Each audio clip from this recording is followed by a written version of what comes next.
All right, well, we're back with episode 4. This is the last look at her before she goes to paint.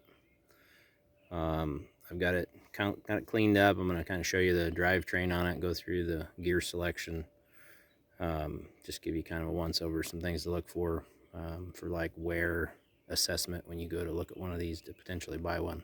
So here we go. So as you can see here, this is your main drive shaft. Those 3 sprockets right there give you your speed selection. Basically your lower shaft right down here gives you a speed adjustment as well. So based on whatever gear you set that in, then your upper shaft, you have the chance to, further modify your speed. So basically you've got 9 options, I think, 3 on the lower sprocket, 3 on the top, 9 total options. There's no other sprockets or drives on the ground drive. It's just a single fixed ratio. But one thing you want to look at is this little clutch mechanism right here on one. If you're looking to buy one, you want to make sure those faces are pretty square.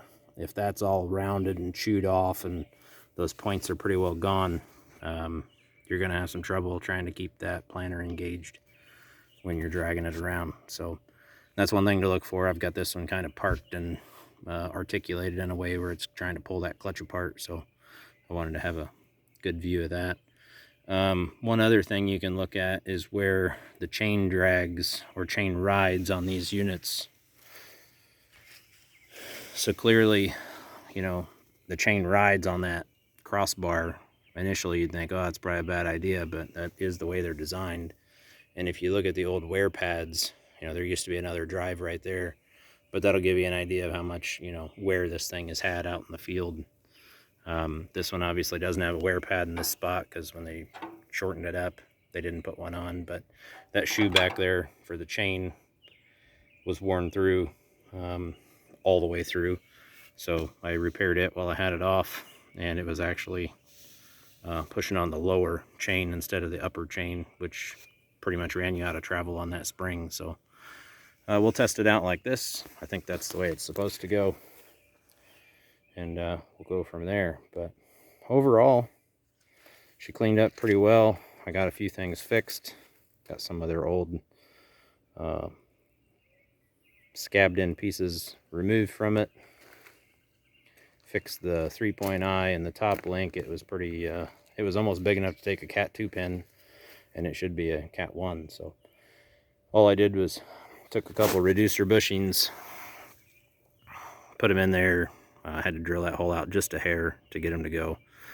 Got them in and welded them up around where the new bushing is. So yeah, the next time you see this thing, she'll be wearing a fresh coat of paint, and I'll be testing it in the driveway to see what ratio I want to run it in. But yeah, I would say if you're not a welder, don't have a welder, or you're not very proficient, a project like this is probably not something you want to take on. If I had to take this to a shop and have somebody weld all the stuff on it that I fixed, probably would have been well more than the planter's worth to have that work done. So you just got to use your head when you look at them. You got to be aware of what you can fix and what you can't fix. So yeah. Oh yeah, the lift, the transport lock. So instead of a ratchet strap, it now has a pin. So when you set it on the ground, when the tire's on it, you can put that pin in, and when you pick it up, it'll carry the tire so it's not dragging the ground or, trying to drive and run the planters while you're pulling it around. So pretty easy to make. I mean, you just set it on the ground, put the wheel on it, and figure out what your height needs to be. But it certainly beats a ratchet strap, I think. But anyway, that's that. I'll get her dressed up, get her painted, and we'll go from there.